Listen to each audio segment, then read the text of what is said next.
보도록 하겠습니다. 신약성경 누가복음 15장 11절에서 32절까지 말씀입니다. 제가 가지고 있는 성경으로는 신약성경 121페이지에 있습니다.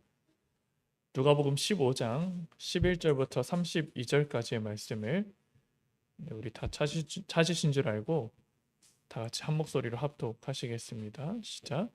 또 이르시되 어떤 사람에게 두 아들이 있는데 그 둘째가 아버지에게 말하되 아버지여 재산 중에서 내게 돌아올 분깃을 내게 주소서 하는지라. 아버지가 그 살림을 각각 나누어 줬더니 그 후 며칠이 안 되어 둘째 아들이 재물을 다 모아 가지고 먼 나라에 가 거기서 허랑방탕하여 그 재산을 낭비하더니 다 없앤 후 그 나라에 크게 흉년이 들어 그가 비로소 궁핍한지라. 가서 그 나라 백성 중 한 사람에게 붙어 사니 그가 그를 들로 보내어 돼지를 치게 하였는데 그가 돼지 먹는 지엄 열매로 배를 채우고자 하되 주는 자가 없는지라.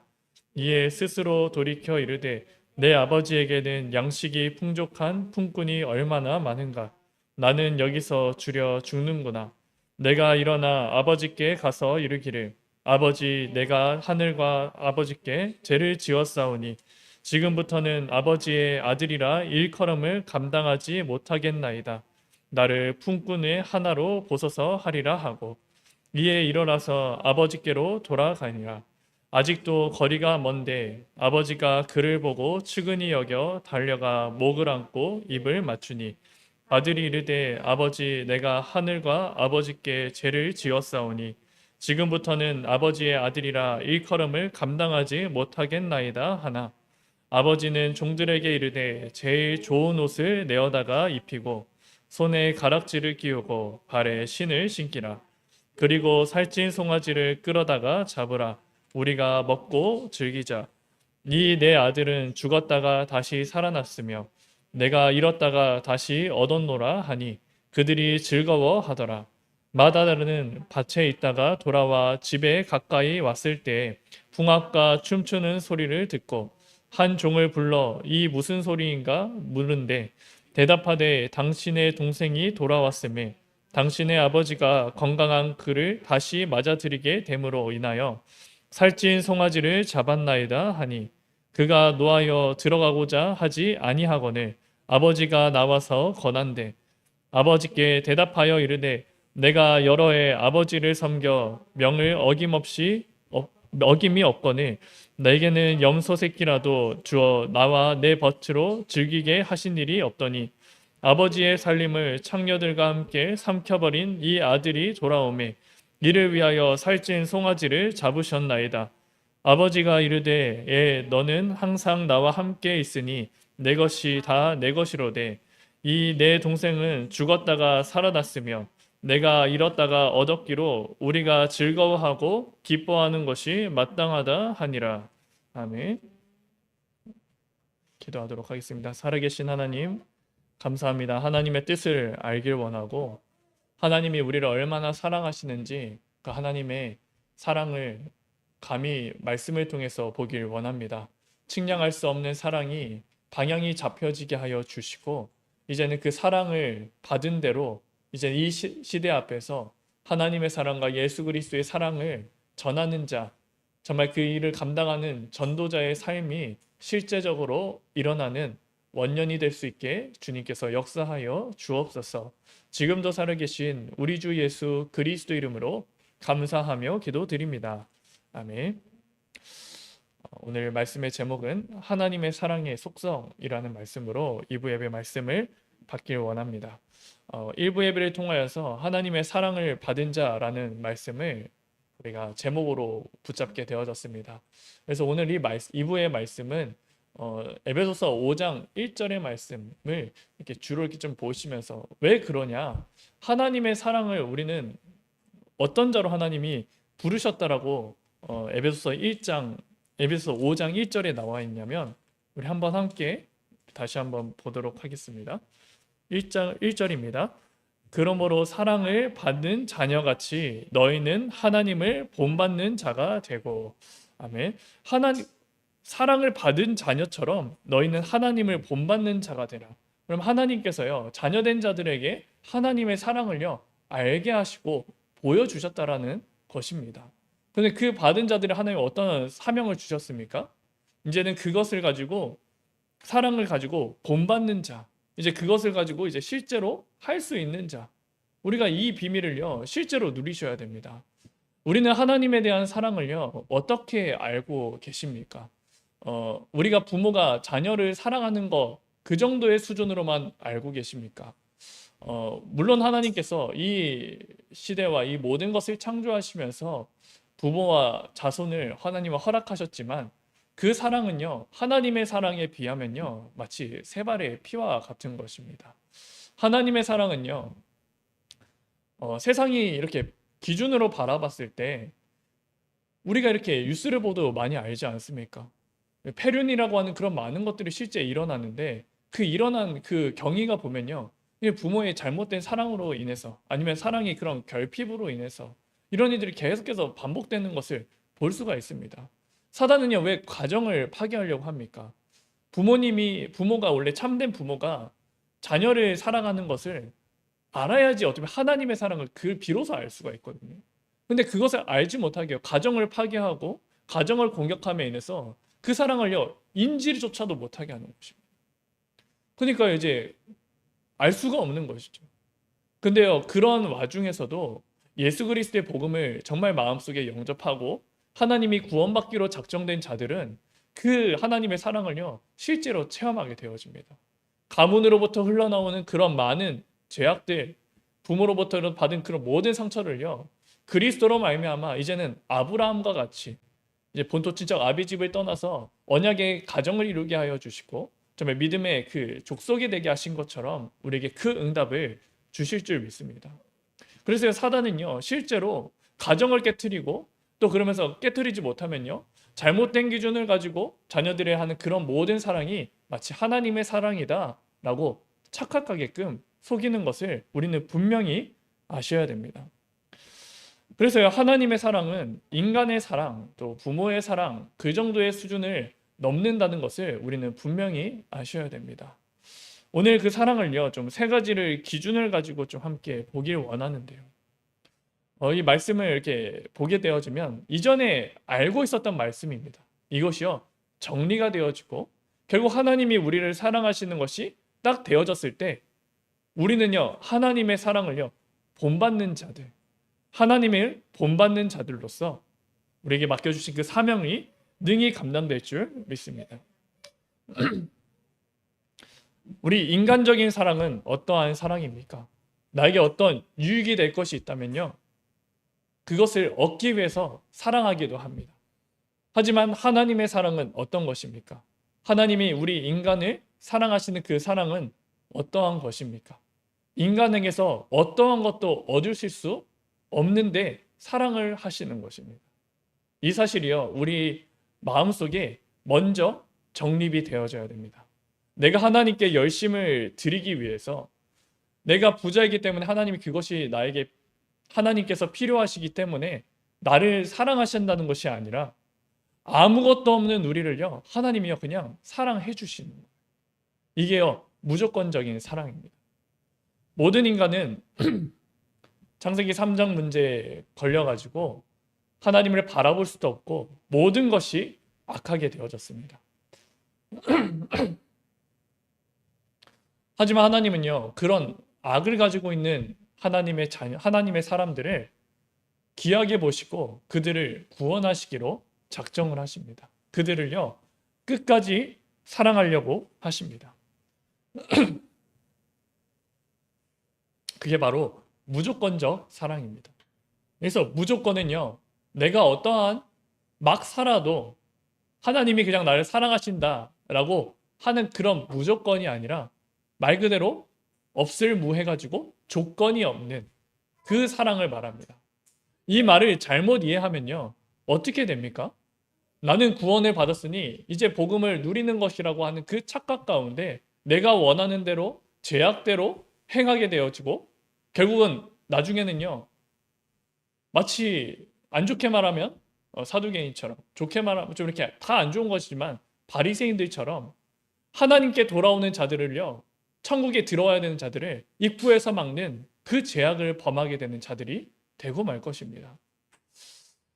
결국요, 무조건적으로 사랑한다는 것이 잘못 각인되면요, 나는 하기 때문에 뭐 다 해도 돼, 이게 성립이 안 된다는 거죠. 우리가 몇 달 전부터 말씀을 계속 흐름을 타고 오늘 말씀에서도 있지 않았습니까? 몇 달 전에 우리에게 갈라디아서를 통해 주신 말씀은 결국 성령과 그 성령이 육체와 성령이 하는 그 일을 분명히 알게 하시고, 결국 육체의 소욕을 따라서 행하는 자들에게는 하나님의 그 나라의 유업을 얻지 못한다라고 말씀을 하셨고요. 오늘 말씀에서도 무엇이 나옵니까? 결국 하나님의 사랑, 예수 그리스도의 사랑을 알면요, 거짓과 음행과 그런 음란을 하지 않는다. 그것을요, 끊게 되어진다. 그것을 입 밖에도 내지 않게 되어진다. 비난과 어떠한 것도 하지 않고 감사가 넘치게 되어진다. 라고 분명히 말씀하지 않습니까? 근데요, 이 무조건을요, 잘못 착각하는 겁니다. 나에게 어떠한 것도 조건이 없는데 사랑하시는 그 사랑이 딱 각인돼야 되는데, 그게 아니라 내가 어떠한 삶을 살아도 하나님은 무조건적으로 나를 사랑하신다. 이러니까 그때부터 계속 문제가 일어나는 것이죠. 우리는요, 내가 어떻게 살아도 하나님, 나는 하나님 자녀입니다 라고 하는 그 오만에 빠지는 것이 아니라 강단의 말씀을 통하여서 주셨던 그 하나님이 나를 사랑하시는 그 축복, 아무 조건 없는데 나를 구원해 주셨구나. 그 구원해 주시는 그 비밀이 무엇이 있습니까? 요한복음의 1장 12절 말씀과 3장 16절 말씀에 영접하는 자 곧 그 이름을 믿는 자들은 하나님의 자녀가 되는 권세를 주셨는데, 그 이름이 어떠한 이름입니까? 하나님이 세상을 이처럼 사랑하사 독생자를 주셨으니 이는 그를 믿는 자마다 멸망치 않고 영생을 얻게 하려 하심이라. 하나님이요, 세상을 사랑하셨을 때 어떻게 하시냐면 독생자 예수 그리스도를 주시기까지 사랑하신다라고 합니다. 이 사랑이 어떠한 사랑입니까? 아니, 사랑하면 좋은 것 줘야지 그냥 왜 아들을 내어줍니까? 이게 원죄에 대한 개념이 정립이 되지 않으면 이게 이 사랑을 이해할 수가 없는 것이죠. 하나님이 우리에게 아무 조건이 없는데 하나님께서 어떠한 희생도 없이 우리를 사랑하시는 것이 아니라 가장 아끼시는 독생자 예수 그리스도를 우리에게 넘겨주시는 것입니다. 우리에게 아무것도 우리에게 어떠한 것도 의롭다 함이 없는데. 그래서 우리가 한번 말씀을 좀 이 말씀을 좀 같이 보기 원하는데요. 로마서 5장 8절 말씀입니다.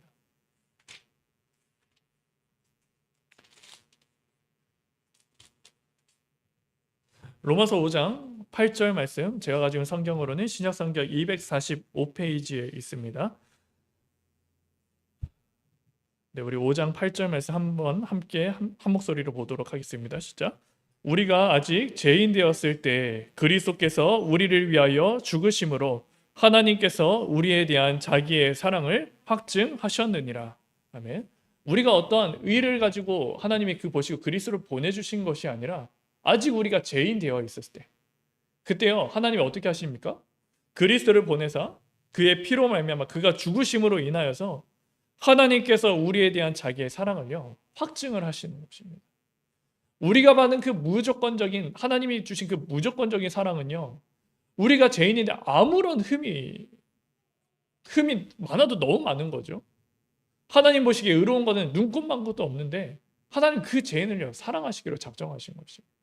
어떻게 하시기까지? 예수 그리스도를 십자가에 못 박혀 죽게 하실 때까지. 죽으심으로 말미암아 어떻게 됐습니까? 하나님이 우리에 대한 자기의 사랑을요, 실제로 확증하시는 것이죠. 예수님이요, 십자가에 지시기 전에 또 지시고 나서 부르짖습니다. 이게 내 잔이 나에게서 좀 떠나가게 해주옵소서. 왜냐하면 너무나도 고통받을 것을 아니까. 근데 하나님은 그 속에서 잠잠하십니다. 그러니까 예수님의 기도가 이렇게 어떻게 됩니까? 나중에 결국은 내 뜻대로 하지 마시고 아버지의 뜻대로 하옵소서. 그리고 실제로 십자가에 못 박혀 죽으실 때 세상이요, 완전히 어두워지고요, 하나님이 울부짖는 듯한 그런 많은 것들이요, 이상적인 그런 현상들이 일어나지 않습니까? 하나님은요, 그 귀중한 아들을 왜 죽기까지 작정하셨습니까? 인간을요, 하나님은요, 너무나도 사랑하신 것이고, 그 이유가 뭡니까? 하나님의 형상으로 지음받았기 때문에. 그들은 나를 떠나면 조금도 살 수 없는 그 상황인 것을 알기 때문에. 근데 그것을 해결할 수 있는 방법이요, 그들에게는 없는 것입니다. 그래서요, 아무 조건이 없는데요, 조건이 있으신 하나님께서요, 어떤 희생을 치르셨죠? 가장 큰 희생, 예수 그리스도를요, 이 땅에 보내시고 십자가에 못 박혀 죽게까지 하심으로 인해서 하나님에 대한 사랑을요, 확증을 하신 것입니다. 우리는요, 이 사랑을, 가치를 알게 되어진다면 내가 아무렇게도 살아야 된다는 그 무조건적으로 살아가는 것이 아니라, 아, 나에게 조건이 없는데 이러한 사랑을 주셨구나, 정말 이것 때문에 감사함을 가지고요, 하나님을 향한 참된 삶이 살아질 줄 믿습니다. 우리가 인생의 터닝 포인트가 되어진다고 하잖아요. 내가 교회를 열심히 다닌다고 해서 절대 터닝 포인트가 이루어지지 않습니다. 교회를 다니는 이유가 발견되어야지 터닝 포인트가 일어납니다. 내가 왜 하나님의 말씀을 받습니까? 내가 왜 하나님께 예배를 드립니까? 그 모든 것이요, 하나님이 나에게 주신 그 참된 사랑을 확인하고 나면 우리는요, 그것을요, 능히 할 수 있다. 그 사랑이 이게 실제로 믿어져야지 그때부터 온전한 예배가 드려지는 것입니다. 그래서 하나님의 사랑의 첫 번째 속성은요, 무조건적인 사랑입니다. 이것을 알지 못하고 예배를 백날 드린다 해봤자 하나님은 기뻐 받으시지 않는 것이죠. 바리새인들 또 이스라엘 백성들이요, 순간순간마다 이렇게 실패했던 이유가 무엇입니까? 하나님은요, 완벽한 시스템을 모세와 또 다윗의 시대에 통하여서 예배에 대한 모습을 하나님은 허락하셨습니다. 근데 그 예배가요, 가면 갈수록 처음에는 우리를 애굽에서 건져내신 분, 우리가 죽을 수밖에 없는 그 삶을 건져내신 분, 그거에 대한 감사의 예배가 되어졌다가 가면 갈수록 그게 형식으로만 남아있는 거예요. 애굽에가 그건 너무 오래전이야. 우리는 가나안 땅에 오래 살았어.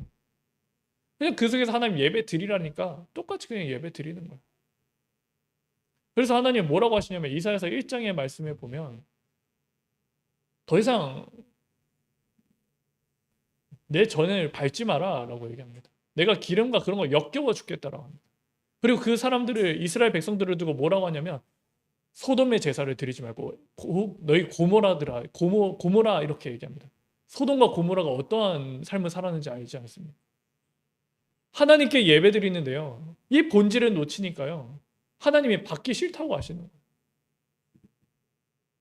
우리가요, 진짜 예배 드리길 원한다면 하나님의 사랑의 그 속성 속에서 무조건적인 사랑을요, 실제로 확인하시고 체험하시고 그 속에서 하나님께 온전한 예배를 드리시기를 이 시간 주님의 이름으로 축복하고 기도드립니다. 그래서 하나님은 이 사랑을 가지고요, 우리를요, 속량해 주시고 우리가 그 안에서 살도록 하나님은 인도해 주셨습니다. 근데 그러면서 이제 하나의 사랑의 조건이 또 있습니다. 두 번째 사랑의 조건입니다. 하나님의 사랑의 그 속성은요, 바로 분노하시는 사랑입니다. 우리가 분노와 사랑을요, 참 이렇게 매칭이 안 되잖아요. 이게 적대적인 그런 느낌이잖아요. 반어된 그런 내용이잖아요. 근데 하나님은요, 우리가요, 자녀들을 이렇게 키우거나 아니면 누구 이렇게 좋아하는 친구들이 있을 때 이 사람 나의 정말 절친이다라고 하면은 친구가 잘못된 길을 하면 어떻게 합니까? 또 내 자녀가 잘못된 길을 가면 어떻게 합니까? 혼을 내서라도 데려오는 것이 그게 사랑입니다. 오히려요, 사랑 아닌 것은요, 잘못된 것을 뻔히 아는데 그것을 방치하면은요, 그건 사랑이 아닙니다. 그래놓고 이건 터치 안 하는 것이 사랑이다 착각하면은 그는 진짜 말도 안 되는 소리인 것이죠. 하나님의 사랑의 두 번째 속성은 바로 분노하시는 사랑입니다. 우리는 하나님은 어떨 때 분노하실까요? 자신의 그런 감정이 격해졌을 때 분노하십니까? 그러면 성경을 잘못 보신 것입니다. 하나님이 분노하시는 것을요, 말씀을 통해서 이렇게 보면은 한 가지 특징이 있습니다. 하나님을 떠났을 때, 하나님을 오해했을 때, 그때는 하나님은 분노하십니다. 그리고 또 분노하시는데 그 대상이 누굽니까? 이방인들을 두고 분노하시지 않습니다. 이미 그리스도께 속하지 않는 자들을 두고 분노하지 않으십니다. 오히려 그들은요, 그대로 내버려 두십니다. 아모리 족속이 어마어마한 죄를 지었습니다. 계속해서 인신제사와 그런 잘못된 제사를 끊임없이 지냈습니다. 근데 하나님은 그게 뭐라고 말씀하시냐면 아직 그들의 죄가 차지 않았다. 그들을 그냥 내팽겨 두시는 거예요. 근데 반면 하나님의 백성은 어떻게 합니까? 출애굽기 20장 4절부터 5절 말씀을 보면 우리가 잘 아는 10계명의 말씀입니다. 그 중에 10계명의 두 번째 이제 계명이죠. 우리 출애굽기 20장 4절부터 5절 말씀 함께 보도록 하겠습니다. 제가 가지고 있는 성경으로는 구약 성경 112페이지에 있습니다. 출애굽기 20장 4절부터 5절 말씀 함께 보도록 하겠습니다. 시작. 너희를 위하여 새긴 우상을 만들지 말고 또 위로 하늘에 있는 것이나 아래로 땅에 있는 것이나 땅 아래 물속에 있는 것에 어떤 형상도 만들지 말며 그것들에게 절하지 말며 그것들을 섬기지 말라. 나 내 하나님 여호와는 질투하는 아버지 하나님인즉 나를 미워하는 자의 죄를 갚되 아버지로부터 아들에게로 3, 4대까지 이르게 하거니와. 아멘. 여기서 보면 뭐라고 말씀하십니까? 너를 위하여 우상, 어떠한 우상도 만들지 말라. 그것을 만드는 날에 어떻게 됩니까? 나는 질투하는 하나님인즉 아버지로부터 아들에게로 3, 4대까지 그 죄가 이르도록 할 것이다 라고 분명히 말씀을 하시는 것이죠. 하나님이 우리에게 조건은 없이 우리를 사랑하셔서 그리스도를 보내셨고 그 메시아의 언약을 붙잡으면 하나님의 백성이 되어졌고 이제는 그 속에서 주시는 것이 무엇입니까? 막 살아라. 그것이 아니라요. 어떠한 우상도 만들지 말고 내 하나님 여호와만 섬겨라. 왜 그러십니까? 왜 내 말 믿으라고 하는 그 가부장적인 그런 사상에서 일어난 것입니까? 아닙니다. 하나님의 수준은 그 정도 수준이 아닙니다. 나를 떠나면요. 죄가 계속해서 공격하고 너희가 망할 것을 알기 때문에 내가 주는 그 말, 내가 너에게 하는 말이 진리고 생명이니까 그 안에 계속 거하라고 하는 것입니다. 그리고 우상 숭배할 때 뭐라고 합니까? 하나님을 위하여서가 아니라 너를 위하여서 우상 숭배하지 말라고. 우리는 우상 숭배 어떤 것을 합니까? 하나님을 위해서 뭐 돈을 사랑합니까? 내가 경제적으로 하나님을 사랑하기 때문에 경제적으로 많은 것을 벌려고 합니까? 근데 실상 한번 생각해 보십시오. 내가 왜 돈을 많이 벌으려고 하는 그런 생각에 사로잡혀 있습니까? 정말 하나님을 위해서입니까? 아니면 내가 조금이라도 편하기 위해서 그런 것을 가지고 있습니까? 단지 경제적인 축복을 받기 위해서 하나님께 타협하는 것 마냥, 협상하는 것 마냥 나에게 축복하시면 내가 하나님께 헌신하겠습니다라고 하는 그런 잘못된 기준을 하나님과 딜하고 있지는 않습니까? 하나님은요, 우리의 중심을 다 아시는 분이십니다. 우상 숭배하는 것이 하나님께 섬기는 것처럼 보이지만 하나님은 다 아십니다. 너희 자신을 위해서 살아가고 있다는 것을. 하나님은 그걸요, 분명히 하지 말라고 하시는 거죠. 하나님은 이것을 했을 때요, 강렬히, 맹렬히 분노하십니다. 금송아지를 실제로 짓고 나서 어떻게 됐습니까? 이스라엘 백성들에게 향하여 분노를 하시고, 왜 분노하시죠? 그러면 망하기 때문에. 그 자녀도 망하지만 그 후대가요 완전히 망하기 때문에요. 이렇게 얘기하시는 거죠.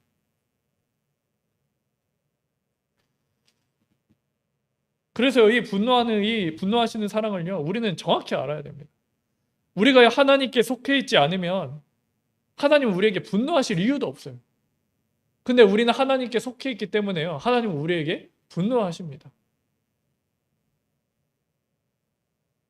실제로요, 이 분노하지 않을 때 어떠한 이게 성경에 단어가 있냐면 바로 완악하다라고 하는 것이 성경에 나옵니다. 결국 완악하게 되어지면 어떻게 됩니까? 이게 악한 일을 하게 되잖아요. 하나님이 원하시는 뜻과 반대로 하게 되어지잖아요. 근데 그 완악했을 때 그 특징이 무엇이냐면 하나님이요, 간섭하시고 잘못된 것을 분노하시면서 알려주시는 것이 아니라 그래, 네 원하는 대로 해가 완악입니다. 완악이요, 내가 악한 생각을 가지고 있기 때문에 그것이 완악이 아니라 내가 생각한다고 옳다는 것을 그대로 냅두는 것이 완악입니다. 왜 그렇습니까? 우리에게 의는 하나도 없기 때문에 그렇습니다. 아니 목사님 어떻게 이렇게 말할 수 있습니까? 제가 한 가지 예를 들어드리면 출애굽기 7장 3절과 또 13절과 22절 말씀을 보면은 이제 하나님이요 이스라엘을 구원해내시기로 작정하셨잖아요. 애굽에서. 근데 하나님께서 뭐라고 하시냐면 또 그 바로가 어떻게 하냐면 출애굽기 7장 3절의 말씀을 보면은 내가 바로의 마음을 완악하게 하고 내 표징과 내 이적을 애굽 땅에서 많이 행할 것이다. 근데 완악하게 한다라고 했잖아요. 여기서. 이제 완악에 대해서 실제적으로 계속 나옵니다. 13절의 말씀에 실제로 모세가요. 바로에게 이러한 이적을 하나님께 이게 보이니까 바로에게 13절 말씀에 그러나 바로의 마음이 완악하여 그들의 말을 듣지 아니하니 어쩌면 자기의 뜻대로 그냥 그대로 한다는 것이거든요. 또 22절의 말씀을 볼까요? 애굽의 요셉살도 자기들의 요술로 그와 같이 행함으로 바로의 마음이 완악하여 그들의 말을 듣지 아니하니. 또 8장 19절의 말씀 볼까요? 요수사가 바로에게 말하되 이는 하나님의 권능이시니이다 하였으나 바로의 마음이 완악하게 되어 그들의 말을 듣지 아니하였으니. 9장 12절입니다. 9장 12절의 말씀에서도 그러나 여호와께서 바로의 마음을 완악하게 하셨으므로 그들이 그들의 말을 듣지 아니하였으니. 이게 완악하다는 것이요. 내가 옳다라고 생각을 그냥 그대로 냅두는 것이 완악입니다. 그럼 우리는 반대로 생각할 수가 있어야 되는 거죠. 하나님은 왜 나에게 분노하실까? 완악하게 두시지 않는다는 것이거든요. 속히 돌아오라라고 얘기하시는 겁니다. 시편 81편 10절에서 12절까지 말씀 또 함께 보도록 하겠습니다.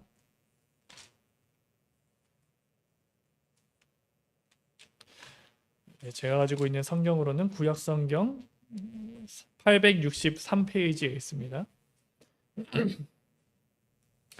시편 81편 10절부터 12절까지 말씀입니다. 네, 함께 보겠습니다. 10절입니다. 시작. 나는 너를 애굽 땅에서 인도하여 낸 여호와 내 하나님이니 내 입을 크게 열라 내가 채우리라 하였으나 내 백성이 내 소리를 듣지 아니하며 이스라엘이 나를 원하지 아니하였도다. 그러므로 내가 그의 마음을 완악한 대로 버려두어 그의 임의대로 행하게 하였도다.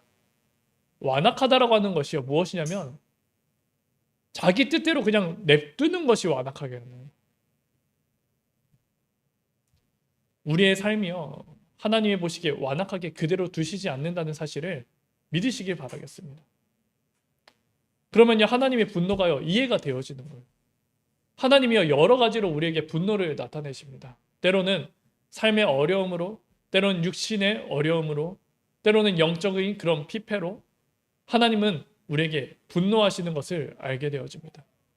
그때 우리의 고백은 어떻습니까? 하나님 너무 힘듭니다. 왜 나에게 이런 일을 주셨습니까? 그런 고백이 참 첫 번째 이렇게 되어지는 원초적인 고백이죠.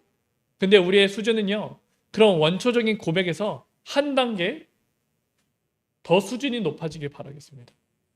하나님은 왜 내 삶을 통하여서 왜 이런 분노를 하시고 이 분노를 나에게 표하셨을까? 아, 내 마음을 그대로 두려고 하시지 않는 하나님의 사랑이구나. 내 마음 그대로 두면 내가 완악하게 되니까 하나님은 나를 사랑하심으로 인해서 하나님 안에 다시 돌아오도록 하시는 거구나.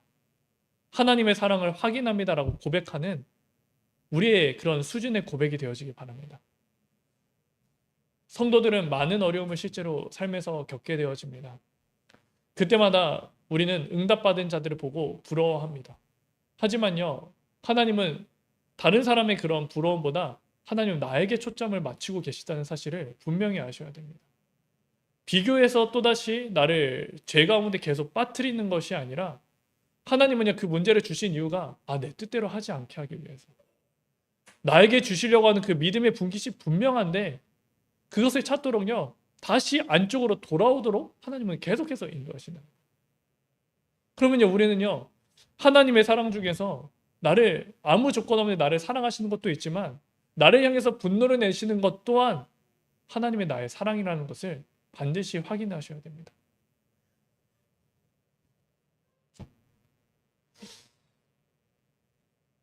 그리고 마지막 사랑입니다. 마지막은 바로 기다리시는 사랑입니다. 오늘 말씀을 2부 말씀을 통해서 받은 말씀입니다. 누가복음 15장 20절 말씀, 이 부분만 한번 함께 보도록 하겠습니다. 제가 이게 말씀을 보고 좀 이 부분에 대해서 함께 다시 정리를 해드리겠지만, 가장 이게 포커스 되어줘야 되고 봐야 되는 것이 무엇인지 바로 이 절입니다. 우리 20절 말씀 함께 보도록 하겠습니다. 시작. 이에 일어나서 아버지께로 돌아가니라. 아직도 거리가 먼데 아버지가 그를 보고 측은히 여겨 달려가 목을 안고 입을 맞추니. 아멘. 여기서 자녀가요, 아버지의 모든 재산을 이제 자신이 받아야 될 분깃을 가지고 이제 떠나잖아요. 떠나고 나서 이제 완전히 다 잃게 되어졌습니다. 근데 돌아올 때요, 나는 이제 종으로 돌아와야겠다고 이제 아버지의 집에 돌아오는데 20절 말씀을 보면은 아직도 거리가 먼데, 어쩌면 정말 거리가 먼데요, 거기서 아버지께서 기다리시는 것을 보는 겁니다. 마치요, 하나님이요, 우리가 죄를 짓더라도요, 돌아오기만 하면, 그 돌아오는 것도 어떻게 기다리시는지 아십니까? 좋아하시는 것을 다 하면서 기다리시는 것이 아니라, 사랑하는 내 자녀가요, 다시 돌아오게끔 계속 먼 데까지 집 밖에 나와가지고 언제 자녀가 돌아오나 서서 기다리는 것처럼 하나님은요, 기다리고 계신다는 거예요.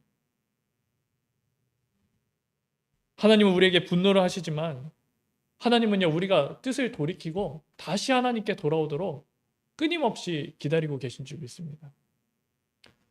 세상의 신들은 어떻습니까?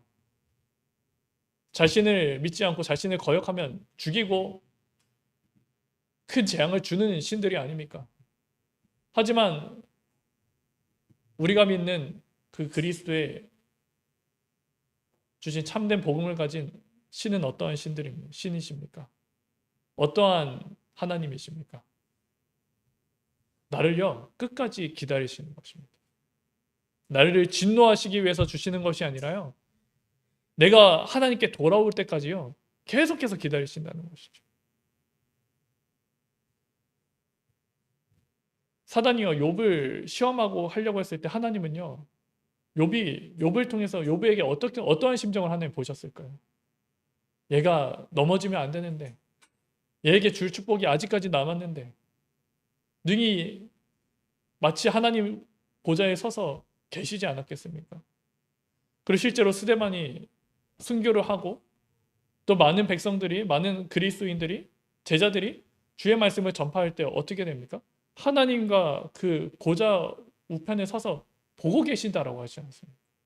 그게 무엇이냐면 생명을 얻는 그 현장이요, 계속 서서 기다리시고, 그 가운데서 하나님은요, 계속해서 돌아오기를 원하신다는 것이고요. 저는 사실 이 복음을 이해하기까지 참 기독교가 참 미련하고 답답한 종교다라고 생각을 했거든요. 왜냐면요, 그냥 안 믿는 사람 다 죽여버리면 뭐 다시 이렇게 천국에 가는 거 아닙니까? 근데 하나님은요, 끝까지 기다리신다는 것이죠. 불신자들이 이렇게 돌아오는 것도 물론 맞지만 우리 믿는 자들이요, 다시 하나님의 편에 들어오도록 계속해서 기다리신다는 겁니다.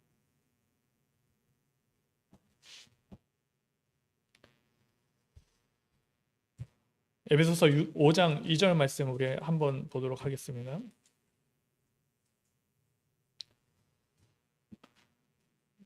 에베소서 5장 2절 말씀입니다. 신약성경 314페이지에 있습니다. 함께 보겠습니다. 시작.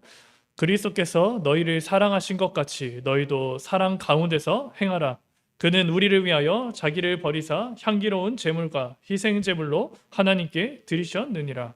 아멘. 여기서 뭐라 합니까? 그리스도께서 너희를 사랑하신 것 같이 너희도 그 사랑 가운데서 행하라. 하나님이 우리를 어떻게 사랑하십니까? 아무 조건 없는데 사랑하시고요, 그리고요, 우리가 잘못된 길을 갔을 때 화를 내시면서 우리의 뜻대로 안 되도록 사랑하시고요.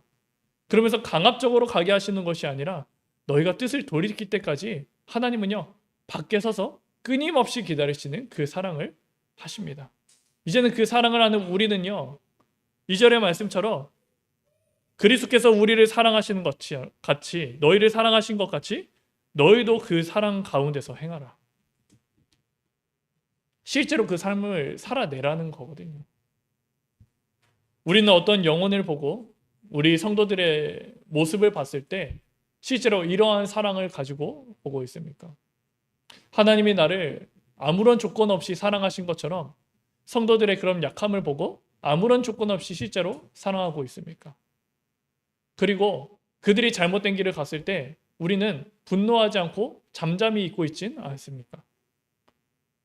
성도들이 잘못된 길을 가면은 하나님께서 분노하시고 다시 뜻을 돌이키게 하신 것처럼 그들이 마음이 완악하게 안 되게 하신 것처럼 우리는요, 능히 말할 자리 하나님 세우시면 말할 수 있어야 됩니다. 그러면서도요, 어떻게 합니까? 그 영혼이 하나님께 돌아오기까지 그 영혼을요, 기다리는 것, 그 영혼이 하나님이 역사가 일어나도록 하나님의 성령을 믿는 것. 실제로 우리가 그러한 하나님의 속성을 아는 사랑으로 성도들을 사랑하고 있습니다. 이것은요, 성도를 사랑하는 것뿐만 아니라 가정에 있는 자녀와 관계된 모든 현장의 새신자들과 많은 영혼들에게 적용돼야 될 것인 줄 믿습니다. 그래서 우리가 이러한 실제의 사랑을요, 에베소서 2장 여기 5장 2절의 말씀이 나온 것처럼 너희도 사랑 가운데서 행하라라고 합니다. 이 특히나 에베소서 5장의 말씀을 보면요, 하라라고 하는 것으로 끝나는 것이 정말 많습니다. 말을 하라, 되지 말라, 빛의 자녀들처럼 행하라, 너희는 열매 없는 어둠의 일에 참여하지 말고 도리어 책망하라, 세월을 아끼라, 때가 악하니라, 그리스도를 경외함으로 피차 복종하라, 아내들이여 남편에게 복종하기를 주께 하듯 하라. 이게 하라라고 하는 것이 계속 반복됩니다. 실제로 우리를 구원에 이르는 것은요, 그리스도를 믿음으로 말미암은 것입니다. 근데 바울은요, 이 에베소서 5장의 말씀 보면 하라라는 것이 계속 나온다니까요. 왜 그렇습니까? 이 사단이요, 어떠한 틈을 이용하냐면 우리가 믿음으로만 구원 얻는다라고 하는 그 잘못된 착각을, 물론 그게 맞죠. 근데요, 계속 사단에게 내어주다 보면요, 이 구원의 흐름이 끊기게 되어집니다. 그 작은 틈을 이용해서요, 사단은요, 틈을 넘어서 이제 큰 구멍을 만들고요, 댐을 무너지게 하는 그런 균열을 만들게 되어집니다. 실제로 나에게 믿음이 있으면 어떻게 해야 됩니까? 그것을요, 살아내는 것이 하나님의 원하시는 거죠.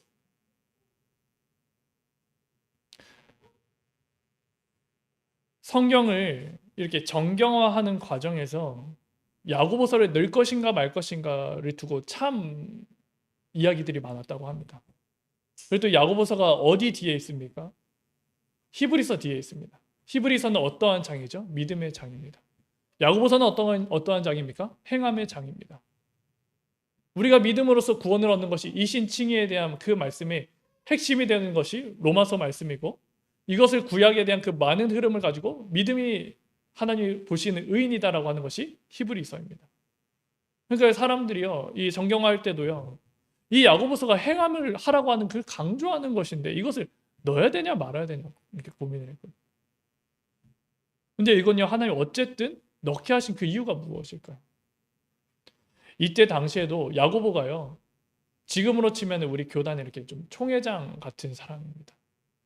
예수님의 아우이면서도 이제 어떻게 보면 그런 총회장을 맡은 그런 직분을 맡은 자들이에요. 근데 그들의 이렇게 위에서 이렇게 딱 바라봤을 때, 총회장의 관점으로 바라봤을 때 이게 믿음으로 구원받는 것이 실제로 맞거든요.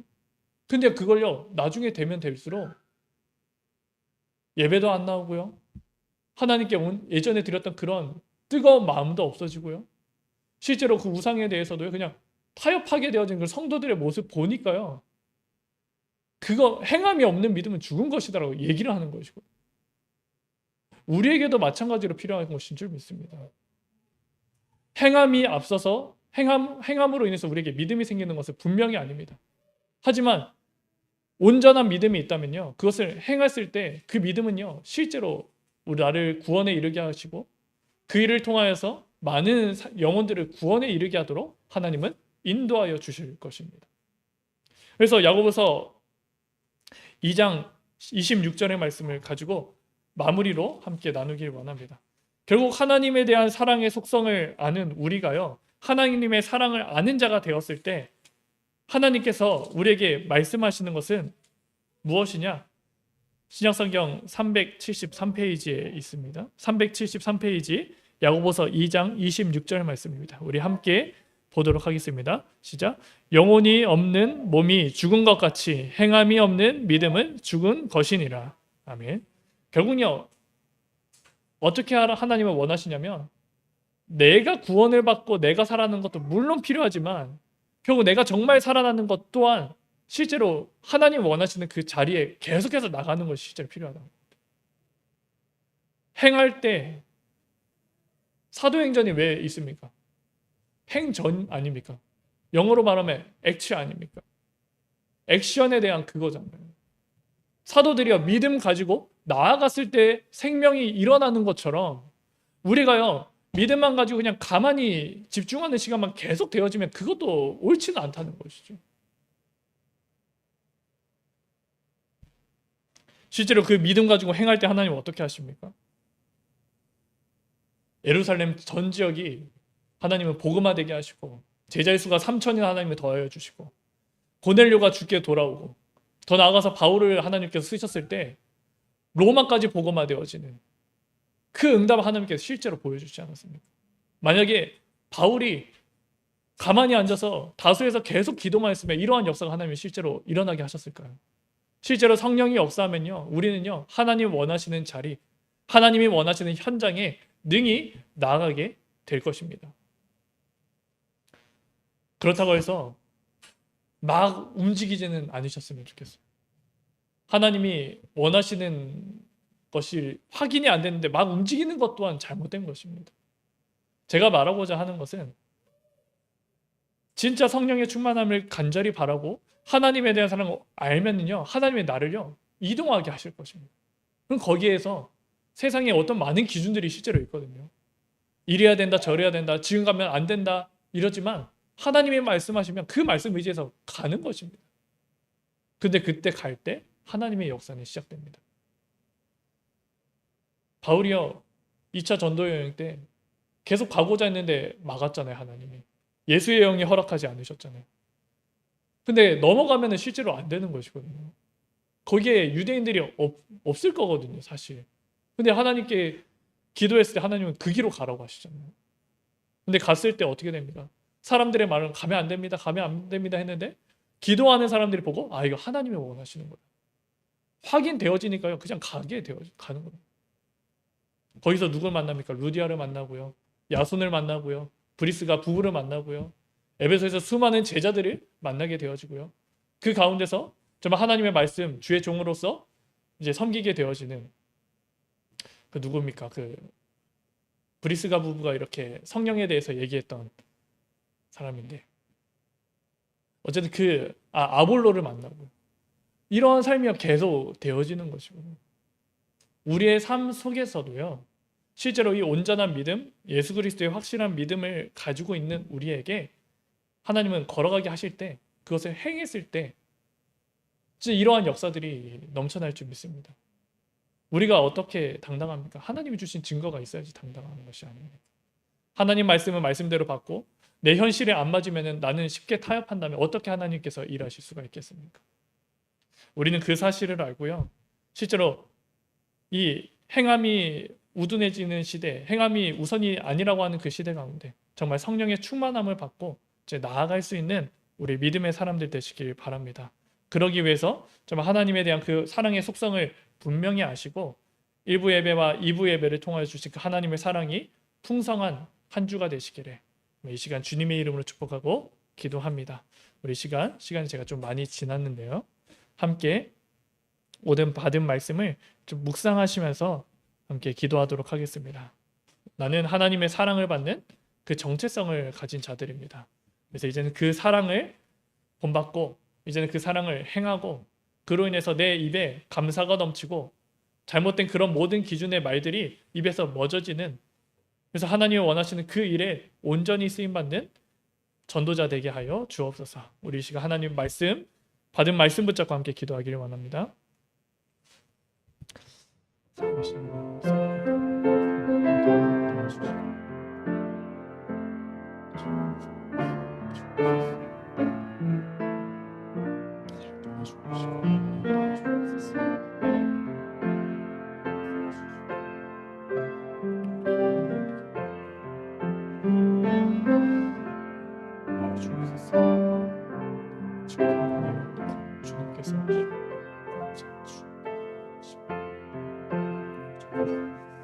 나에게 인간적인 사랑, 나에게 정립된 사랑, 성도를 바라보며 교회를 바라보며 후대를 바라보며 그들이 살아날 수 없고 잘못된 길로 빠져갈 수밖에 없습니다. 시간 하나님이 우리를 사랑하신 것처럼 이제는 그 사랑이 무엇인지 깨달아 알게 하여 주시고 오늘 말씀처럼 하나님의 사랑을 본받고 그 사랑을 행하는 자 되기를 원합니다. 하나님은 하나님의 사랑을 아무런 조건을 보지 않으시고 우리를 사랑하사 독생자 예수 그리스도를 주시기고 또 그것을 확증하신 것처럼 우리의 영혼이 그렇게 되어지길 원합니다. 또한 하나님이여, 정말 주의 백성들이 하나님 원하시는 그 후대들이 주의 길에서 돌이켜서 다른 길을 했을 때 분노하시는 것처럼 우리도 그 영혼을 두고 완악한 대로 그냥 두는 것이 아니라 그들이 하나님께 속히 돌아올 수 있도록 정말 하나님의 말씀을 전하게 하여 주시고 그들이 하나님의 말씀이 들리게 하여 주옵시고 정말 그들 가운데 뜻을 돌이켜 하나님께 돌아올 수 있도록 주님이여 인도하여 주시길 원합니다. 정말 주님의 그 가운데서 하나님은 끝까지 인내하시고 참으시고 주의 백성을 그 구원의 날까지 끊임없이 기다리고 계신 줄 믿습니다. 하나님 그 가운데 우리가 뜻을 돌이키게 하여 주시고 우리 후대들이 그 뜻을 돌이키게 하여 주옵시고 정말 하나님 주신 그 언약 가운데 정말 하나님이 주신 그 참된 교회의 모습이 회복되어지고 지역이 살아나게 하여 주옵시고 교단이 살아나게 하여 주옵시고 정말 현장과 후대들이 살아나고 정말 온 세대가 살아나는 은혜의 시간 될 수 있도록 주님께서 인도하여 주옵소서. 우리는 너무나도 연약하오니 성령을 우리 시간 부어 주옵시고 정말 하나님의 주신 참된 그 은혜 가운데 날마다 하나님의 사랑을 확인하고 누리는 한 주간이 될 수 있도록 우리의 일생이 될 수 있도록 주님께서 역사하여 주옵소서. 정말 주님 모든 것을 감사드립니다. 나의 모든 것 안에 기도를 주옵소서.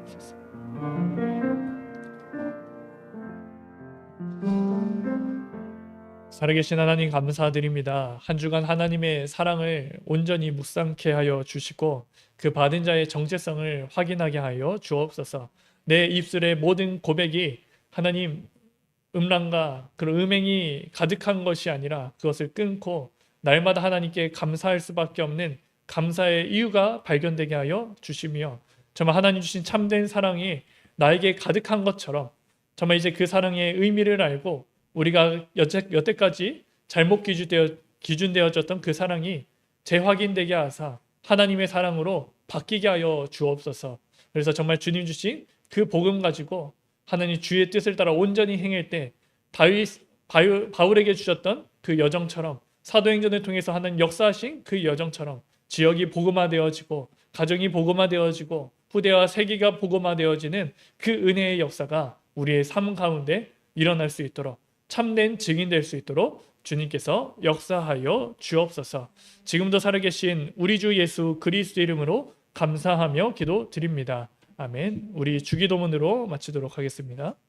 하늘에 계신 우리 아버지여, 이름이 거룩히 여김을 받으시오며 나라의 임하옵시오며 뜻이 하늘에서 이루어진 것 같이 땅에서도 이루어지이다.